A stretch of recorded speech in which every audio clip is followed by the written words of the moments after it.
तथा ही श्रीमद्भागवते यस्याननं मकरकुण्डलचारुकर्णभ्रजत् कपलशुभगं सुविलासहासं नित्योत्सवं न तत्त्रिपुरदृशिभिः पिबन्तो नैर्यो नराश्च मुदिताः कुपिता निमेश्च। कलिजुग पावन अवतार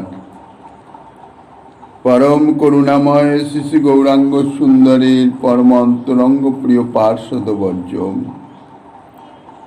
पूज्यपाद श्री कृष्णदास कविराज गोस्वामी महाशय ताहार श्री श्री चैतन्य चरितामृत नामक श्री ग्रंथेर मध्य लीलार एकविंश परिच्छेदे श्री श्रीमन महाप्रभुर श्री सनातन शिक्षा प्रसंगे श्रीकृष्ण माधुर्य वर्णने श्रीकृष्ण माधुर्येर जे एमनी प्रभाव जे बोलছেন आत्म पर्यन्त सर्वचित्ताकर्षक। श्रीकृष्ण रूपमाधुर्य दर्शने कखनो तृप्ति হয় না, দর্শনের উৎকণ্ঠায় এত বর্ধিত হয় যে এই যে চোখের পলক নিমিষ যাকে বলে, সেই নিমেষের অর্থাৎ চোখের পলকের সৃষ্টিকারী বিধাতার পর্যন্ত নিন্দা করেন। কৃষ্ণ দেখি নানাজন কইল নিমিষ নিন্দন, ব্রজে বিধি নিন্দে গোপীগণ। ব্রজে গোপী সুন্দরী গণ তারা বিধাতাকে অর্থাৎ চক্ষুর পলক সৃষ্টি করেছেন বলে তাকে নিন্দা করেছেন। বিধাতা সৃষ্টি জানে না। যিনি শ্রীকৃষ্ণ বদন মাধুর্য দর্শন করবেন তার চোখে পলক অর্থাৎ নিমিষের যে অন্তরায় যে ব্যবধান, দর্শনের যে ব্যবধান, তাহা পর্যন্ত অসহনীয় তীব্র মর্মন্তুদ জ্বালা ওই নিমিষ অদর্শনেই উৎপত্তি করে দেয়। শ্রীমদ্ ভাগবতের নবম স্কন্ধের 24 অধ্যায়ের 65তম শ্লোক এ সম্বন্ধে দৃষ্টান্ত হিসাবে উক্তি দিয়েছেন। মকর কুণ্ডল দ্বারা পরিশোভিত কর্ণদ্বয় এবং তদ্বারা দীপ্তিমান গণ্ডদ্বয় দ্বারা যাহার সৌন্দর্য বৃদ্ধি প্রাপ্ত হয়েছে, হর্ষোৎ সূক্ষ্ম চাপল্যাদি ইত্যাদি বিলাসময় হাস্য যাহাতে সদা সর্বদাই বিরাজিত এবং যাহা সর্বসন্তাপ হারক এবং নিত্য আনন্দদায়ক বলে নিত্যই উৎসবময়।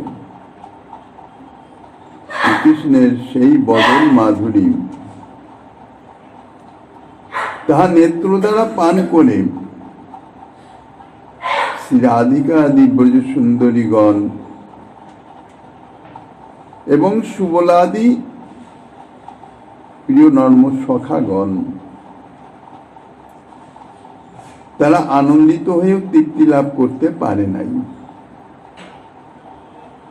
দর্শনে আনন্দ হচ্ছে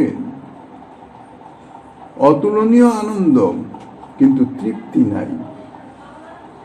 যেহেতু তাহার নিরবিচ্ছিন্ন দর্শনের বিঘ্নকারী নয়নের নিমিষকেও সহ্য করিতে না পেরে নিমিষ নির্মাতা নিমি অর্থাৎ বিধাতার প্রতি কোপ প্রকাশ করেছেন, ক্রোধ প্রকাশ করেছেন। যাহারা প্রকৃত প্রেমিক বা প্রেমিকা, যাহারা অনুরাগবান বা অনুরাগবতী, অনুরাগই যাহার প্রেমের মূল, অনবরত শ্রীকৃষ্ণের বদনচন্দ্র দর্শন করেও তাদের কখনো তৃপ্তি হয় না, অর্থাৎ দর্শনের আশা মেটে না। কেননা শ্রীগোবিন্দের যে বদন মাধুর্য, শ্রীগোবিন্দের যে মাধুর্য তাহা তো অপ্রাকৃত চিন্ময়, সচ্চিদানন্দময়। অখণ্ড, অনন্ত, তার তো শেষ নাই। কাজেই দর্শনের মাধ্যমে তার তো সমাপ্তি হয় না, ওই জন্য তৃপ্তিও হয় না। কিন্তু দর্শনের জন্য দর্শনেন্দ্রিয় যে চক্ষু, তার একটা সাধারণ ধর্মই এই যে কিছুক্ষণ পর পর তাতে পলক পড়ে। এ তো প্রাকৃত ইন্দ্রিয়। তো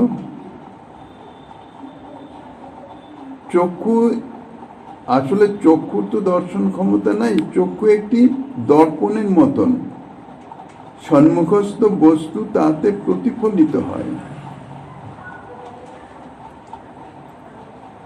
সেই প্রতিফলন হৃদয়ে অর্থাৎ মনের মাধ্যমে তাহা অনুভূত হয়। এখন যদি নিষ্পলক দৃষ্টি চলতে থাকে, তাহলে প্রাকৃত চক্ষুরেন্দ্রিয় তো উপরিভাগটার শুষ্কতা যদি এসে যায়, তাহলে প্রতিফলনটা আর স্বচ্ছ থাকবে না, ঝাপসা হয়ে যেতে পারে। ঠিক যথার্থ প্রতিফলন হবে না, যথার্থ দর্শন হবে না। এই জন্যেই প্রাকৃত চক্ষুরিন্দ্রিয়ের এই নিমেষ বা পলক একটু পরে পরে ওটাকে পরিষ্কার করে দেওয়া, মানে মুছে দেওয়া।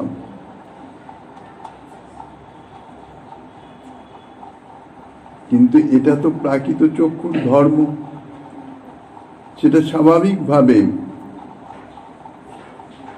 চোখের পলক পড়বেই, যাহাতে দর্শনের আরো অনুকূলতা হয়। কিন্তু যখন চোখের পলক পড়ে, অর্থাৎ পলকের মাধ্যমে চোখটা আবরিত হয়ে যায়, তখন তো কিছু দেখা যায় না। যদিও ইহা জাগতিক হিসাবে এত অল্প সময় যে তাহাতে সাধারণভাবে দর্শনের কোনো বিঘ্ন হয় না। কিন্তু এই যে অতি অল্প সময়, যাহারা হৃদয়ের প্রগাঢ় প্রেমের বশে প্রবল উৎকণ্ঠা নিয়ে দর্শনে রত থাকেন, মানে এমন উৎকণ্ঠিত যে নিমেষকাল অর্থাৎ অতি অল্প সময় দর্শনের যে বিঘ্ন, ব্যাঘাত বা ব্যবধান, তাহা অসহনীয় হয়ে যায়। কৃষ্ণ প্রেম ও সর্বস্ব যে ভক্তগণ, শ্রীকৃষ্ণের নিমিত্তই যাহাদের সমস্ত কিছু, শ্রীকৃষ্ণগত প্রাণা, তাহারা তা সহ্য করতে পারেন না। তাই তাহারা পলক নির্মাতা বিধাতার নিন্দা করেন। কেন তিনি পলক সৃষ্টি করলেন সকলের জন্য বলেন না? যে দেখিবে কৃষ্ণানন্দ, যিনি শ্রীকৃষ্ণের বদন মাধুরী দর্শন করবেন, বিধাতা তার পলক কেন সৃষ্টি করলেন? একে তো শ্রীকৃষ্ণের বদন মাধুর্য অনন্ত, তা দুটো চক্ষু দিয়ে তার কি কতটুকু দর্শন হয়?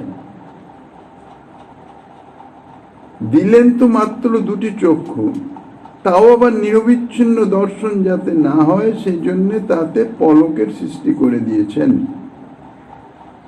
যিনি শ্রীকৃষ্ণ বদন মাধুরী দর্শন আস্বাদন করবেন, তার এই জাতীয় সৃষ্টি বিধাতার অত্যন্ত গর্হিত কাজ, নিন্দনীয় কাজ। এ বিষয়ে বিধাতা যথার্থ পারদর্শী নহেন। শ্রীকৃষ্ণের সেই বদনচন্দ্রের মধুরমা কিরকম তাহা বলছেন। মকর কুণ্ডল চারু ভ্রাজত কপল শুভগম। দুই কর্ণেন্দ্রিয়ে, কর্ণে মকরাকৃতি কুণ্ডল, সেই কুণ্ডলের দ্বারা, কুণ্ডলের শোভায় অত্যন্ত চারু অর্থাৎ অত্যন্ত সুন্দর মনোহর হয়েছে যে কর্ণদ্বয়, সেই কর্ণদ্বয়ের দ্বারা অর্থাৎ সেই কর্ণদ্বয়ের শোভায় এবং সেই সঙ্গে সঙ্গে এই মকর কুণ্ডলে যে মণিমুক্তাদি খচিত আছে, সেই মণিমুক্তাদির স্বাভাবিক দীপ্তিতে দীপ্তিমান হয়েছে যে কপল অর্থাৎ গণ্ডদ্বয়, সেই গণ্ডদ্বয়ের শোভায় অত্যন্ত মনোহর এবং সুন্দর হয়েছে যে বদন চন্দ্র অর্থাৎ তাদৃশ বদন, যাহাতে মকর কুণ্ডল শোভিত কর্ণদ্বয় এবং মকর কুণ্ডলের আভায় দীপ্তিমান গণ্ডদ্বয় শোভা পাইতেছে, তাদৃশ বদন কমল। সেই সঙ্গে আরো আছে, তাহা কি না বলছেন, সুবিলাস ও হাসং, হর্ষ উৎসুক চাপল্যাদি বিলাস এবং মধুর হাস্য দ্বারা যে মুখের মনোহারিত্ব আরো বর্ধিত হয়েছে, তাদৃশ বদন। এই যে তাদৃশ শোভমান যে বদন চন্দ্র শ্রীকৃষ্ণের, তাহা নিত্যোৎসবং, নিত্য উৎসবময়, প্রতিক্ষণেই উৎসবময়। উৎসবে যেমন লোকের নয়ন মনের তৃপ্তিদায়ক অনেক জিনিস বিদ্যমান থাকে, শ্রীকৃষ্ণের মুখেও মাধুর্য হিল্লোলে অশেষবিধ বৈচিত্র্য তাহা ভেসে বেড়ায়। তাহা দর্শন মাত্রই লোকের সমস্ত সন্তাপ দূরীভূত হয়ে যায়, চিত্ত আনন্দ সাগরে নিমজ্জিত হয়ে যায়। কাজেই শ্রীকৃষ্ণ মুখের এই অবস্থা, যেহেতু ইহা নিত্য সত্য শাশ্বত সদা বর্তমান, এই নিত্য অবিচ্ছিন্নভাবেই বর্তমান, এই জন্যই তাহার বদন নিত্য উৎসবময়। এ সম্বন্ধে ব্রজসুন্দরীগণ যে বিধাতার নিন্দা করেছেন, শ্রীমদ্ ভাগবতের 10ম স্কন্ধের 31 অধ্যায়ে তাহা বর্ণিত আছে। অটতি যদ ভবানন্নি কাননং ত্রুটির যুগায়তে তাম পশ্যতাম, কুটিল কুন্তলং শ্রীমুখঞ্চতে জর উদীক্ষতং পক্ষ্ম কীর্তিশাম।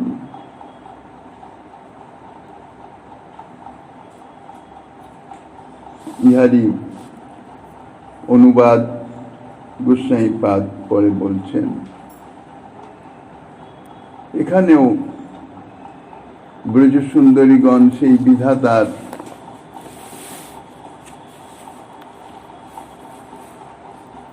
যে চোখের পলক সৃষ্টির নিন্দা করেছেন। এখন এই শ্লোক দুটি আস্বাদন করতে গিয়ে শ্রীমন মহাপ্রভু তিনি কামগায়ত্রী মন্ত্রকে প্রকাশ করেছেন, কামগায়ত্রীর স্বরূপ। বৃন্দাবনে অপ্রাকৃত নবীন মদন কামবীজ কামগায়ত্রী যার উপাসন, সেই কামগায়ত্রীর স্বরূপটি কি, তাহা শ্রীমন মহাপ্রভু এর ব্যাখ্যা প্রসঙ্গে প্রকাশ করেছেন। কামগায়ত্রী মন্ত্ররূপ হয় কৃষ্ণ স্বরূপ, 24 অক্ষর তার হয়, সে অক্ষর চন্দ্র হয়, কৃষ্ণে করি উদয়, ত্রিজগৎ কইল কামময়। কামগায়ত্রী মন্ত্ররূপ, কামগায়ত্রী একটি মন্ত্র, গায়ত্রী মন্ত্র যাহা গান করলে ত্রাণ পাওয়া যায়, অর্থাৎ উদ্ধার পাওয়া যায়, কৃপা পাওয়া যায়। যার গায়ত্রী, সেই মন্ত্র, গায়ত্রী মন্ত্র যদি গান করা যায় অর্থাৎ জপ করা যায়, কীর্তন করা যায়, সমস্ত গায়ত্রী উচ্চস্বরে কীর্তনীয় নয়, তাহলে সেই মন্ত্রের দেবতা অর্থাৎ যার গায়ত্রী, তিনি প্রসন্ন হয়ে তার মনোবাসনা পূর্ণ করেন।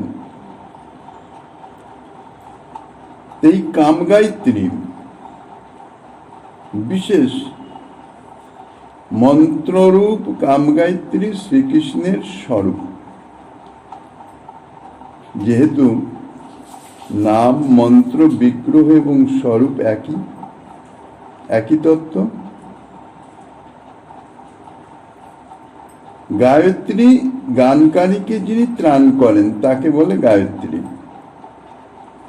অর্থাৎ যে মন্ত্র গান করলে মন্ত্রাদি দেবতা, অর্থাৎ যার গায়ত্রী, তিনি তাকে ত্রাণ করেন, উদ্ধার করেন, তার মনোবাসনা পূর্ণ করেন। যে উদ্দেশ্যে তিনি গান করছেন, ত্রাণ করার উদ্দেশ্য অর্থাৎ অর্থ এখানে মুখ্যত হচ্ছে যে উদ্দেশ্যে তিনি গায়ত্রীর মাধ্যমে তাকে স্মরণ করছেন,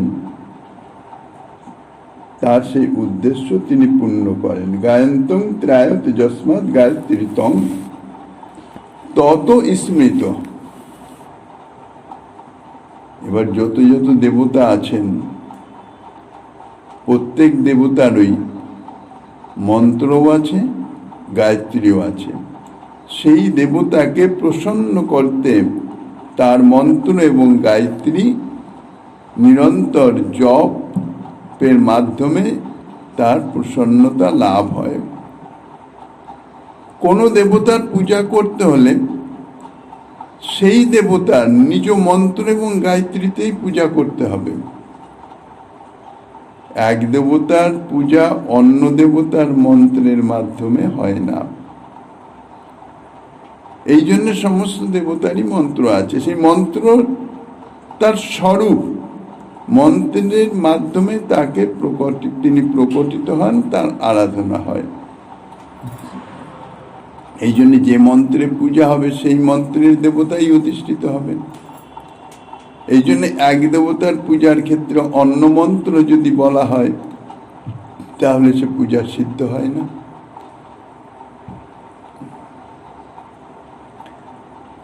তো শ্রীকৃষ্ণের যদি আরাধনা করতে হয়, শৃঙ্গার রসরাজ মূর্তিধর শ্রীকৃষ্ণের স্বরূপ তো অপ্রাকৃত নবীন মদন রূপ মদনমোহন শ্রীকৃষ্ণের যে গায়ত্রী, সেই গায়ত্রীর নামই হচ্ছে কাম গায়ত্রী। কাম গায়ত্রী বললে শৃঙ্গার রসরাজ মূর্তিধর অপ্রাকৃত নবীন মদন স্বরূপ মদনমোহন শ্রীকৃষ্ণেরই গায়ত্রী মন্ত্রকে বোঝা যাবে। আর তার উপাসনা অর্থাৎ এই শৃঙ্গার রসরাজ মূর্তিধর অপ্রাকৃত নবীন মদনরূপ মদনমোহন শ্রীকৃষ্ণের যে উপাসনা, যে আরাধনা, তাই কাম গায়ত্রীর মাধ্যমেই সফলীভূত হবে। কাম গায়ত্রীতেই তার উপাসনা। তাই বলেছেন বৃন্দাবনে অপ্রাকৃত নবীন মদন কাম বীজ কাম গায়ত্রী যার উপাসন।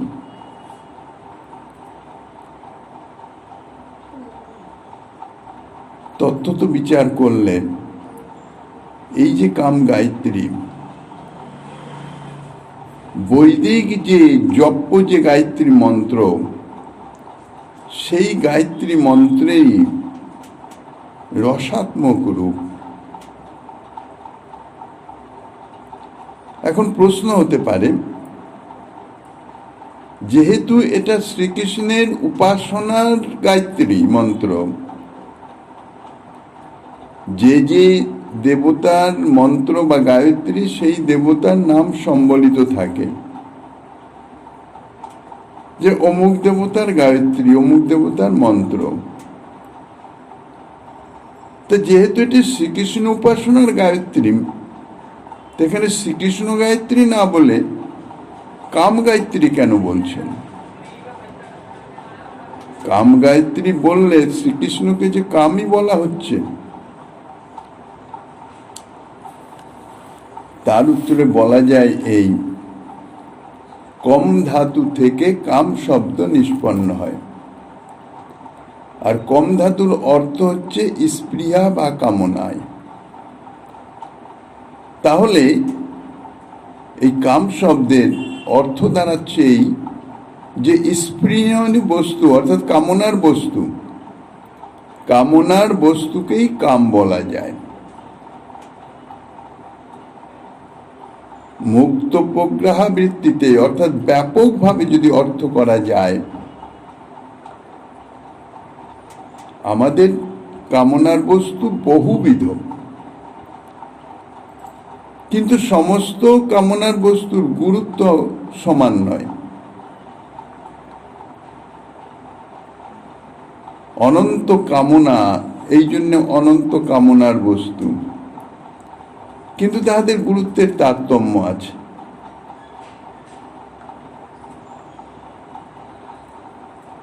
যদি ব্যাপকভাবে অর্থ করা যায়, তাহলে কাম শব্দে সর্বশ্রেষ্ঠ যে কাম্য বস্তু, অর্থাৎ যে কাম্য বস্তু প্রাপ্ত হলে আর অন্য কোনো কামনার লেশাভাসও থাকে না, সর্বোত্তম যে কাম্য বস্তু, সেই কাম্য বস্তুকেই প্রকৃত কাম শব্দে বোঝায়। সৌন্দর্য, মাধুর্য, বৈদগ্ধ্যাদি গুণে শ্রীকৃষ্ণই হচ্ছেন সর্বশ্রেষ্ঠ কাম্য বস্তু। এই জন্যে শ্রীকৃষ্ণই হইতেছেন কাম। এই সর্বশ্রেষ্ঠ কাম্য বস্তুটি এটি প্রাকৃত নয়। কেন? প্রাকৃত কোনো বস্তুই সর্বশ্রেষ্ঠ কাম্য হতে পারে না। কেননা প্রাকৃত বস্তু নাশবান, তাহার চিরস্থিতি নাই, অনিত্য ক্ষণিকের জন্যে। তা ক্ষণিকের জন্যে যা প্রাপ্ত হওয়া যায়, তাহা তো যথার্থ কাম্য বস্তু হতে পারে না। কেনটা সেটা যখন বিনাশ হয়ে যাবে, আবার নতুন কামনা, অন্য বস্তু কামনার সৃষ্টি হবে। তাহলে সেটা তো যথার্থ কাম নয়। যথার্থ কাম কি?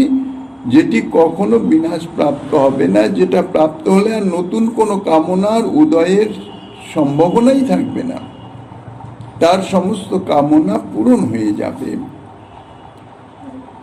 তাই এই সর্বশ্রেষ্ঠ কাম্য বস্তুটি ইহা প্রাকৃত নয়, ইহা অপ্রাকৃত, চিন্ময় তত্ত্ব। তাই ইহা অপ্রাকৃত কাম। ইনি প্রাকৃত জীবের, প্রাকৃত ইন্দ্রিয়ের স্পৃহনীয় প্রাকৃত কাম নহেন। অর্থাৎ সাধারণ মায়ামুগ্ধ জীব, যারা দেহে ইন্দ্রিয়াদিতেই মুগ্ধ, আবিষ্ট, দেহে ইন্দ্রিয়ের মাধ্যমে সুখানুভূতি যাহাদের কামনা, অর্থাৎ প্রাকৃত জড়জাগতের জাগতিক বস্তু বা বিষয়, তার মাধ্যমে প্রাকৃত দেহে ইন্দ্রিয়ের সংস্পর্শে বা সংযোগে সুখানুভব, যাহা নিরন্তর পরিবর্তনশীল, তাহা হইতেছে প্রাকৃত কাম। কিন্তু এই যে কামের কথা বলা হচ্ছে, ইনি প্রাকৃত কোনো কাম নন, ইনি অপ্রাকৃত কাম। এই অপ্রাকৃত কামরূপ শ্রীকৃষ্ণ নিজের সৌন্দর্য মাধুর্যাদির বিকাশের দ্বারা সকলে এমন মুগ্ধ করেন, সকলের চিত্ত এমনভাবে আকর্ষিত করেন যে তাহার সৌন্দর্য মাধুর্য সুধা পান করে বা পান করবার জন্যে সকলে উন্মত্ত হয়ে যায়। এই জন্যেই তাকে অপ্রাকৃত মদন বলা হয়েছে। শব্দটি দিয়েছেন মদন, অপ্রাকৃত কাম বলেন নাই। অপ্রাকৃত মদন, মদন অর্থাৎ যিনি মত্ততা জন্মান তিনি মদন। আর অপ্রাকৃত মদন অর্থাৎ প্রতিক্ষণেই যে মদনের সৌন্দর্য মাধুর্যাদি নতুন নতুন ভাবে উচ্ছলিত হতে থাকে। প্রতিক্ষণেই নবনবায়মান হতে থাকে। অর্থাৎ দর্শনের জন্য যে উন্মত্ততা, যে আকাঙ্ক্ষা, যে অন্তরের তীব্র লালসার সৃষ্টি হচ্ছে, দর্শনের মাধ্যমে তাহার নিবৃত্তি তো দূরে থাক, প্রতিক্ষণেই আরো বর্ধিত হতে থাকে। এমনভাবে সৌন্দর্য মাধুর্য উচ্ছ্বলিত হতে থাকে যে তাতে দর্শককে নতুন নতুন ভাবে আরো আকর্ষিত করে, আরো প্রলুব্ধ করে, লালসা পরায়ণ করে। এই জন্যেই শ্রীকৃষ্ণকে বলা হয়েছে অপ্রাকৃত নবীন মদন। নবীন অর্থাৎ প্রতিক্ষণেই নবনবায়মান, কখনো পুরাতন হন না। তাহলে ব্যাপক অর্থে কাম শব্দ দ্বারাই এই অপ্রাকৃত নবীন মদন শ্রীকৃষ্ণকে বুঝাচ্ছেন। তাহলে শ্রীকৃষ্ণ হচ্ছেন অপ্রাকৃত নবীন মদন, এক কথায় কাম। তাই শ্রীকৃষ্ণের এই গায়ত্রীকে কাম গায়ত্রী বলা হচ্ছে। এই জন্য কাম গায়ত্রী বললেই সেই অপ্রাকৃত নবীন মদন রূপ শ্রীকৃষ্ণের গায়ত্রী তাহাই সূচিত হয়। এই গায়ত্রীর বিষয় বা লক্ষ্য হচ্ছে অপ্রাকৃত কামদেব শ্রীকৃষ্ণ। এই গায়ত্রী জপ করলে শ্রীকৃষ্ণেতে কামনা জন্মে, অর্থাৎ শ্রীকৃষ্ণকে পাওয়ার জন্যে চাইতো প্রীতি না হলে কেউ শ্রীকৃষ্ণে আকর্ষিতই হয় না। এই যে ইতিপূর্বে বলা হয়েছে, এই যে লীলা কথা শ্রবণ করে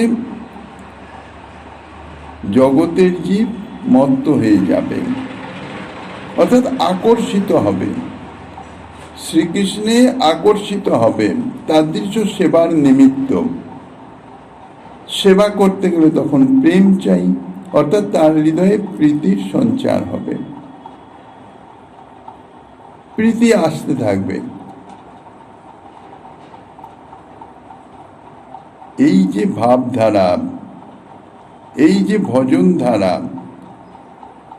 যাহা আচার্যগণ গোস্বামীগণ লিপিবদ্ধ করেছেন, যে ভজনের ক্রম, অনর্থ নিবৃত্তি হয়ে গেলেই চিত্তে সেই প্রীতির প্রকাশ হয়। নিষ্ঠা, রুচি, আসক্তি স্তর অতিক্রম করে রতি বা ভাব স্তরে যখন পৌঁছায়, তখন প্রীতির অনেকটা দৃঢ়তা প্রাপ্ত হয়। একদম প্রাথমিক অবস্থা থেকেই প্রীতির অনুভব হয়। এই যে কৃষ্ণ প্রীতি, অর্থাৎ জীবের যে কৃষ্ণ প্রীতি, ইহা কিন্তু অনাদি সিদ্ধ। ইহা কোনো প্রাকৃত ভালোবাসা নয়, কোনো প্রাকৃত কাম নয়। অপ্রাকৃত নিত্য প্রীতি, নিত্য কাম, নিত্য প্রেম। এই প্রেম জীবের স্বরূপগত ধর্ম। স্বরূপের বিস্মৃতির সঙ্গে সঙ্গে এই প্রেম প্রীতি ভালোবাসাও বিস্মৃতির অতলে তলিয়ে গেছে। এই যে প্রীতি বা এই যে প্রেম, ইহা শ্রীকৃষ্ণের সঙ্গে, কিন্তু মায়া মুগ্ধতার নিমিত্ত, দেহেন্দ্রিয়তে আসক্তি আবেশের নিমিত্ত এই প্রীতিটি মায়িক জড়জাগতিক বিষয় বস্তু তার উপরেই প্রভাবিত হয়েছে, প্রকাশিত হয়েছে, ছড়িয়ে আছে। এখন শ্রীকৃষ্ণ লীলা কথা, সেই অপ্রাকৃত সর্বচিত্তাকর্ষক সেই লীলা কথা শ্রবণের মাধ্যমে সেই যে নিত্যসিদ্ধ যে প্রীতি, জীবের যা স্বরূপগত ধর্ম, তাহার যে আবরণ, অর্থাৎ শশক বাসনারূপ কলুষতার যে আবরণ দিয়ে যা আচ্ছাদিত আছে অনাদিকাল থেকে, 2-4 জন্ম নয়, অনাদিকাল থেকে তা আচ্ছাদিত হয়ে আছে, বিস্মৃতির অতল তলে তলিয়ে আছে। এবার সেই আচ্ছাদনটি ধীরে ধীরে অপসারিত হতে থাকে।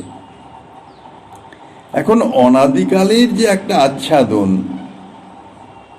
সেটা তো এক্ষণেই অপসারিত হবে না, হতে পারে না।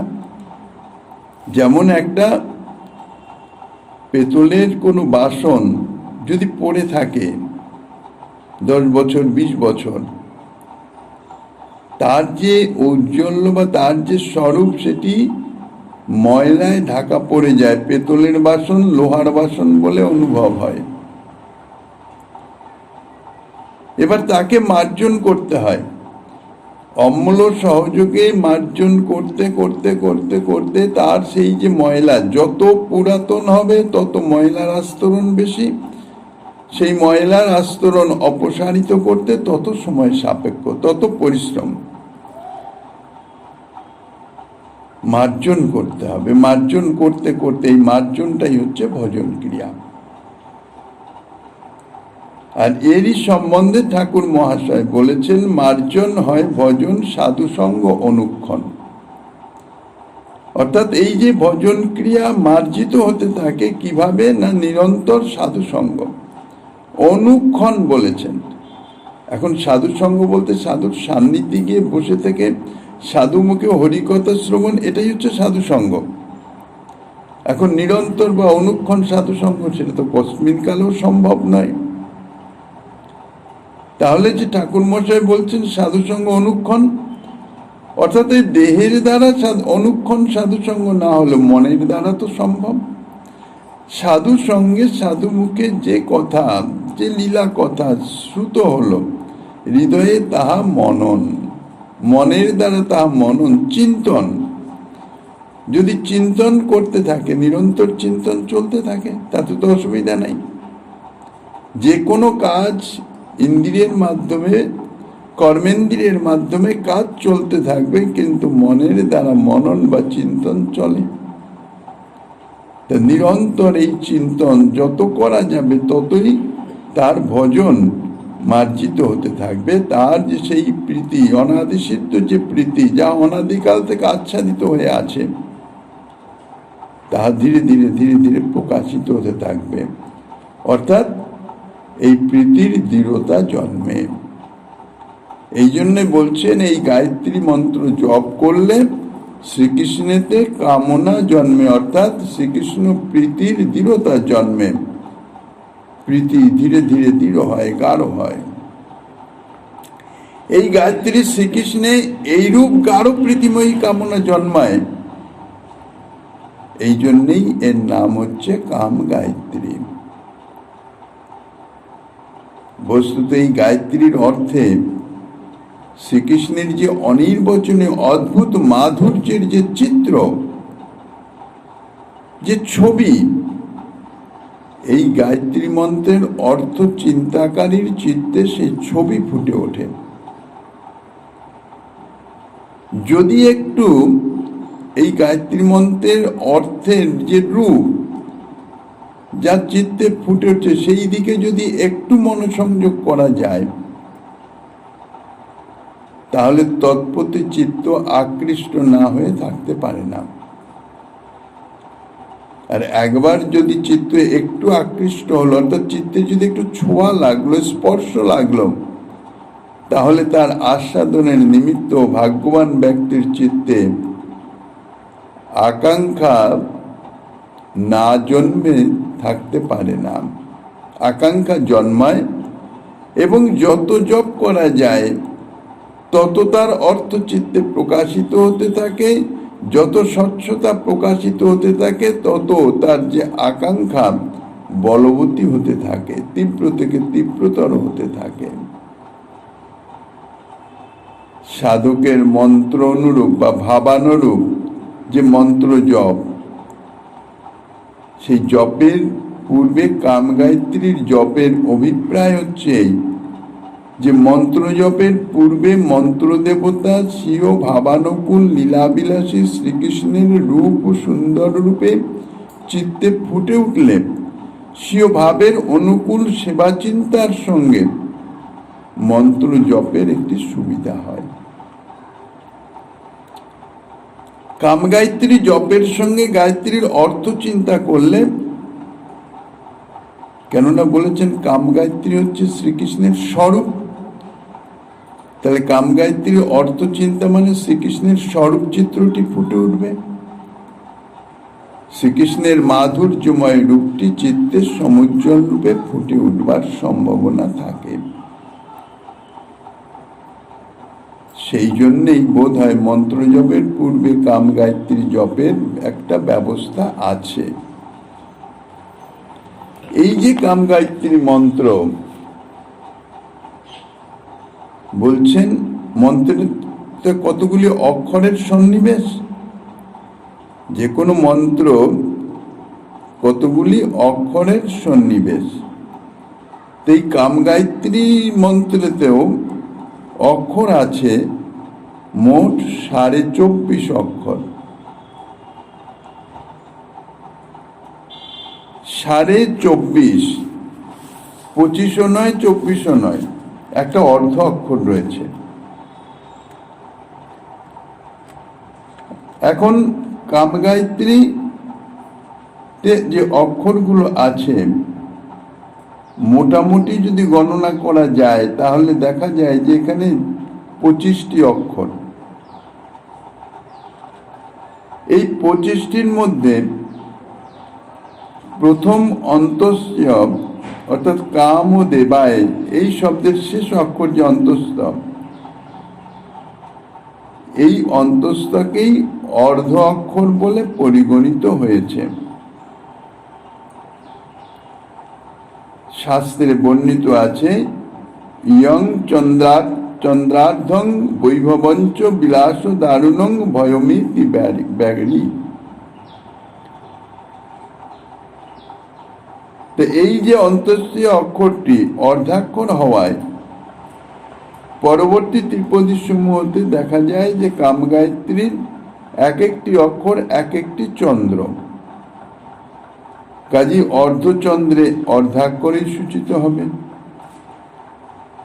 24 এবং অর্ধ 24.5, আর প্রতিটি অক্ষর এক একটি চন্দ্র যখন, তাহলে অর্ধ অক্ষর মানে অর্ধচন্দ্র। এই রূপে অন্তস্থীয় অক্ষরটি অর্ধাক্ষর হওয়ায় কামগায়ত্রীতে মোট অক্ষর সংখ্যা হচ্ছে 24.5।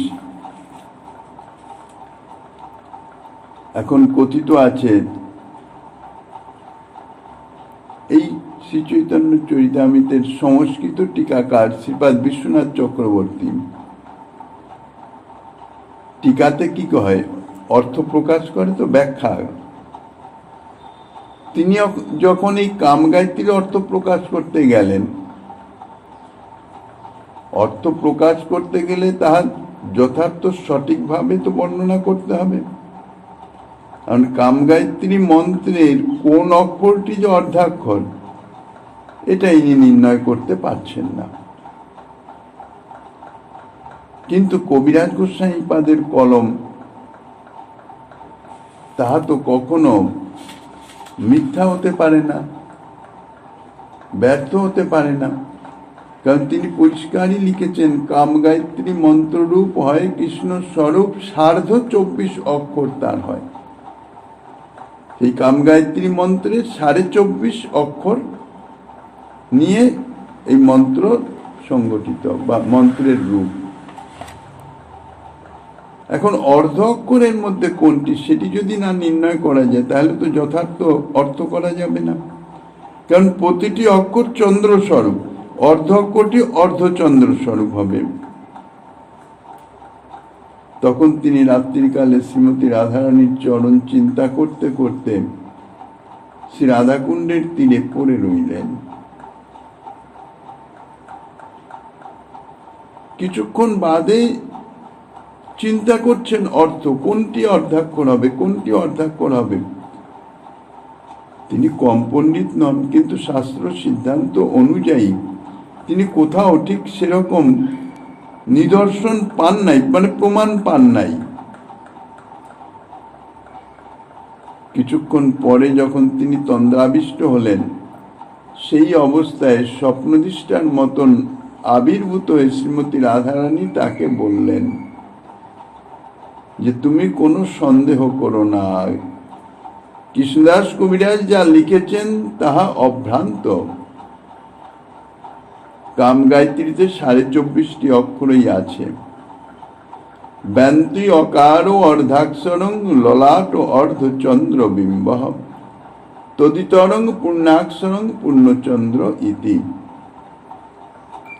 অর্থাৎ কাম গায়ত্রীতে যে অন্তস্থকারের অন্তে বা পরে বি অক্ষরটি আছে সেই অন্তস্থীয়টি হচ্ছে অর্ধাক্ষর।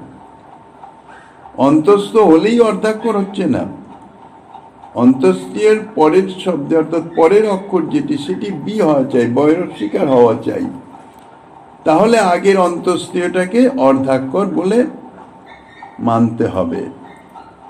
শ্রীকৃষ্ণের আর এই অর্ধচন্দ্র হচ্ছে শ্রীকৃষ্ণের ললাটের যে অর্ধচন্দ্র, তাহলে শ্রীকৃষ্ণের ললাটেই এই অর্ধাক্ষর রূপ অর্ধচন্দ্রের অবস্থান। এতদ ব্যতীত অন্য সমস্ত অক্ষরগুলি প্রত্যেকটি পূর্ণ অক্ষর, সকলই পূর্ণচন্দ্র। যে অন্তস্থকারের পরে বি অক্ষর থাকে তাহা যে অর্ধাক্ষর রূপে গণ্য হয়, এবার মুখে বললে তো কেউ মানবে না, শাস্ত্র প্রমাণ চাই। সে প্রমাণও রাধারানী চক্রবর্তীপাদকে জানিয়ে দিলেন যে কোথায় এ প্রমাণ আছে। বিকারান্ত অন্তস্থকারেণ চার্ধক্ষরং প্রকীর্তিতম, ইহা বর্ণাগম ভাষ্যাদি গ্রন্থে, বর্ণাগম ভাষ্য গ্রন্থে ইহা বর্ণিত আছে।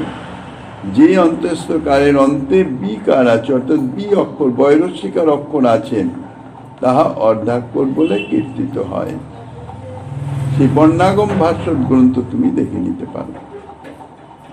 কাম গায়ত্রীর কামদেবায় বিদ্মহে এই অংশে যে অন্তস্থকার আছে তাহার পরে বিদ্মহের বি অক্ষরটি রয়েছে, এই জন্যে এই অন্তস্থ হচ্ছে অর্ধাক্ষর। চক্রবর্তীপাদ পূর্বে এই অক্ষরের এই যে স্থানটি, এই প্রমাণটি তিনি জানতেন না। রাধারানীর শ্রীমুখে শ্রবণ করে পরে অনুসন্ধান করে এই বর্ণাগম ভাষ্যৎ নামক গ্রন্থ পেলেন এবং তাহাতে উক্ত প্রমাণ বচনটিও তিনি পেলেন, নিশ্চিন্ত হলেন। কামদেবায়ের শব্দের শেষ অক্ষর অন্তস্থকে কেন অর্ধাক্ষর মনে করা হয় সে বিবরণ থেকে তাহা জানা যায়।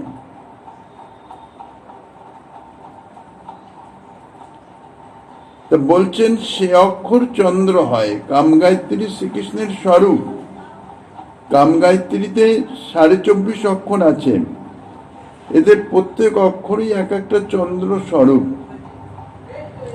সুতরাং এই 24.5টি চন্দ্রের সমাবেশই হচ্ছে শ্রীকৃষ্ণের স্বরূপ।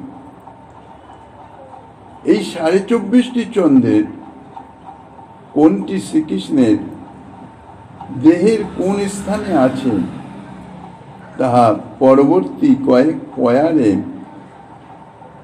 বর্ণনা করেছেন।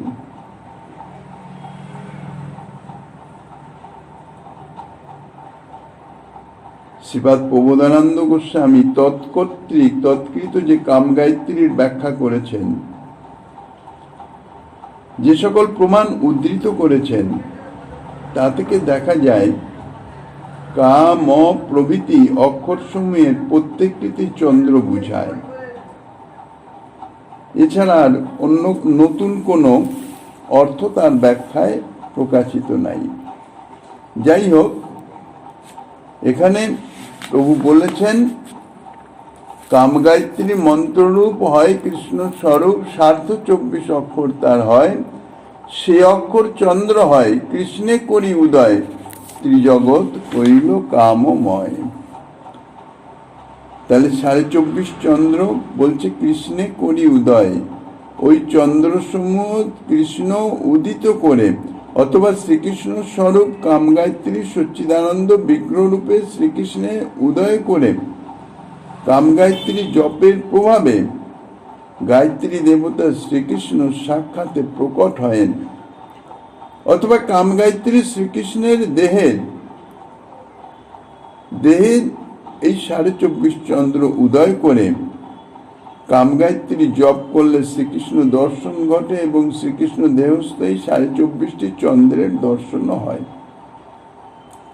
বলছেন কৃষ্ণে করি উদয়, কৃষ্ণে উদিত করে ত্রিজগৎ কইল কামময়। কামময় মানে শ্রীকৃষ্ণ কামনাময়। শ্রীকৃষ্ণ সেবা প্রাপ্তির নিমিত্ত লালসান্বিত করে দেয়। শ্রীকৃষ্ণাঙ্গের এই চন্দ্রসমূহ এতই সুন্দর, এমনই আকর্ষক, এমনই মনোরম, মধুর, যে ওই চন্দ্রসমূহের মন প্রাণাকর্ষী স্নিগ্ধ মধুরতায় শ্রীকৃষ্ণাঙ্গের অর্থাৎ শ্রীকৃষ্ণ মাধুর্যের, অসমর্থ মাধুর্যের এতই বৃদ্ধি প্রাপ্তি হয় যে তাহা অনুভবে অর্থাৎ দর্শকের চিত্তে যে তাহা দর্শিত হয়, প্রকাশিত হয়, সেই দর্শকের চিত্ত একান্তভাবে আকৃষ্ট হয় এবং সর্বদা শ্রীকৃষ্ণ দর্শনের জন্যে চিত্তে একটা অদম্য এবং পুনঃ পুনঃ দর্শনের কোনো তৃপ্তি হয় না, অতৃপ্ত বাসনার জন্মে। যত দর্শন করে তত দর্শনের লালসা আরো বাড়তে থাকে। এই অবস্থা দুই একজনের নয়, বলছেন ত্রিজগৎ কইল কামময়। ত্রিজগৎ বলতে ত্রিজগতের সকল অধিবাসী, তাহাদের সকলকেই কামময়। ত্রিজগতে যাদের সাক্ষাতে শ্রীকৃষ্ণের এই চন্দ্রসমূহ উদিত করেছেন, অর্থাৎ যাহাদের ভাগ্যে একবার শ্রীকৃষ্ণ দর্শন ঘটেছে, তাহাদের প্রত্যেকেরই ঐরূপ কামনা বা বাসনা জন্মে থাকে, ঐরূপ দর্শনের, নিরন্তর দর্শনের বাসনা জন্মে থাকে। সখী হে কৃষ্ণ মুখ দ্বিজ রাজ রাজ। এবার ধীরে ধীরে কোথায় কোন চন্দ্র কিভাবে প্রকাশিত হয় সে সম্বন্ধে প্রকাশ করছেন শ্রীমন মহাপ্রভু গিরিধারীলালের কৃপা হলে। আগামী দিন আস্বাদনের বাসনা রেখে অধ্যকার শ্রী চৈতন্য কথার এখানেই বিশ্রাম।